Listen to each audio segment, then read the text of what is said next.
What's good, family?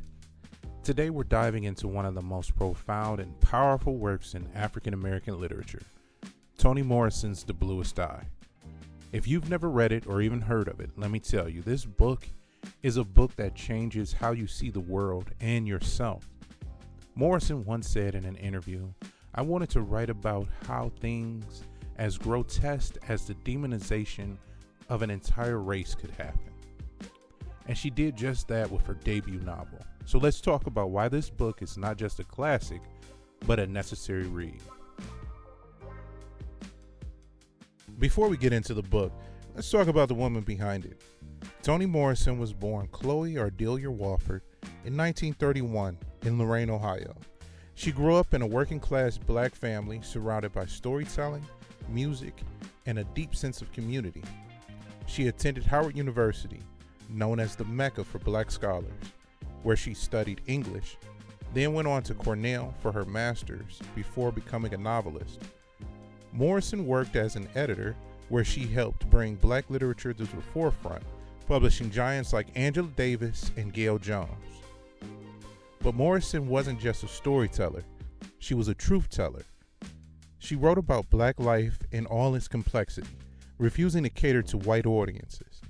In The Bluest Eye, she challenges us to confront the devastating impact of systemic racism, internalized self-hatred, and the obsession with beauty standards rooted in whiteness.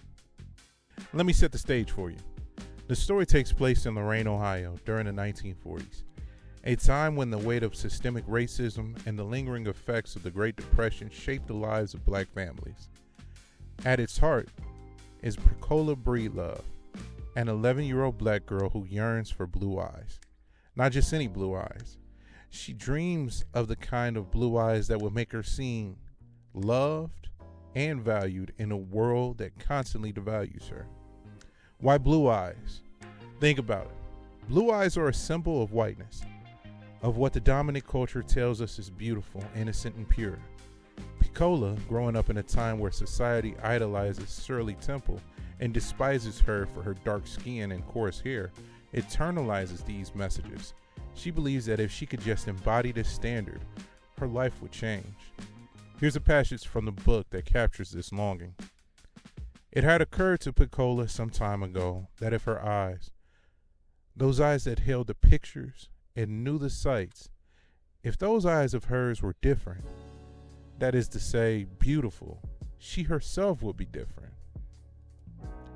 This yearning is heartbreaking because it reflects the psychological violence of racism.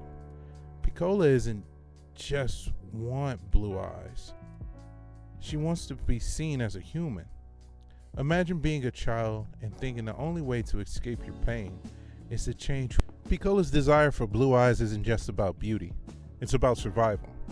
If she had blue eyes, maybe people wouldn't treat her so cruelly. Maybe her parents wouldn't fight.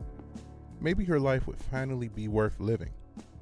Morrison uses Pecola's yearning as a way to show how systemic racism warped. Here's another excerpt that really hit me. Each night, without fail, she prayed for blue eyes. Fervently, for a year, she had prayed. Although somewhat discouraged, she was not without hope. To have something as wonderful as that happen would take a long... Think about that for a moment. A little girl praying every night, not for toys or happiness, but for a physical transformation she believes will save her.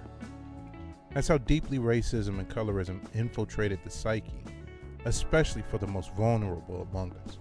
Morrison doesn't just tell Pecola's story. She unpacks the forces that create her tragedy. Take Pecola's family, for example. Her father, Choli Breedlove, is abusive and broken, shaped by his own traumatic experiences with racism.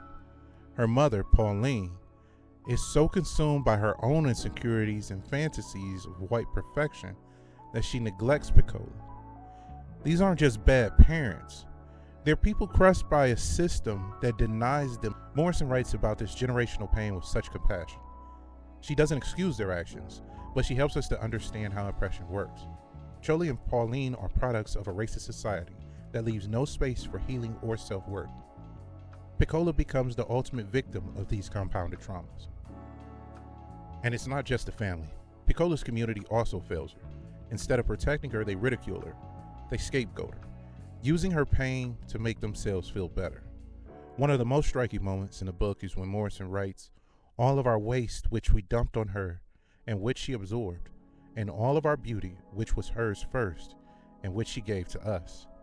This line is so powerful because it shows how Piccola becomes a vessel for the community's insecurities. They see their own struggles in her, but instead of helping her, they turn her into an outcast. It's a tragic reminder of how internalized racism divides and destroys us. In an interview, Morrison said, "I wanted to show how standards of beauty hurt people. I thought, how does a child learn self-loathing? Where does it come from? And what does it mean to grow up in a world where you're invisible?" That's the beauty of Morrison's writing. She makes us see how personal the conflict is. Piccola's story isn't just hers, it's ours. It's a reflection of how white supremacy warps identity and destroys lives.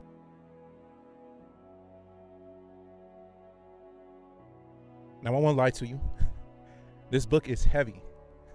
It doesn't shy away from the trauma Black girls endure.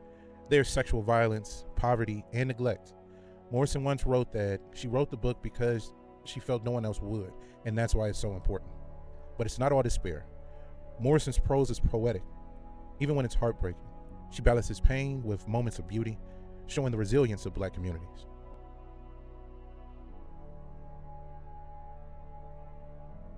One thing you'll notice about The Bluest Eye is how Morrison plays with perspective.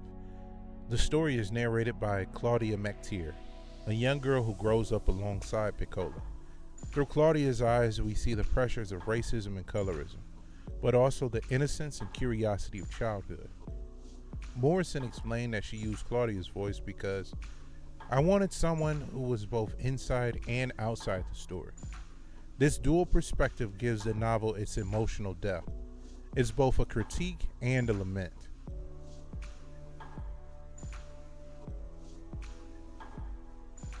So why should you read The Bluest Eye? Because it challenges you. It makes you uncomfortable in the best way. Morrison doesn't just tell a story, she holds up a mirror to society and asks, what are you going to say about this? And what are you going to do about this? And if you're new to African American literature, let me tell you, this is just your starting point. Morrison is part of a legacy that includes the greats like Zora Neale Hurston, James Baldwin, Richard Wright, and so many others.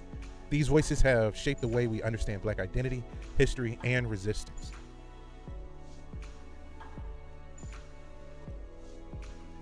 So family, I encourage you to pick up The Bluest Eye. Read it, sit with it, talk about it, because all stories like Piccola's deserve to be heard, and authors like Toni Morrison deserve to be celebrated. If this video inspired you, hit that like button, share it with someone who loves a good book, and drop a comment below. Let's keep the conversation going. Until next time, remember, our stories matter, our voices matter, and our history definitely matters. Peace and love.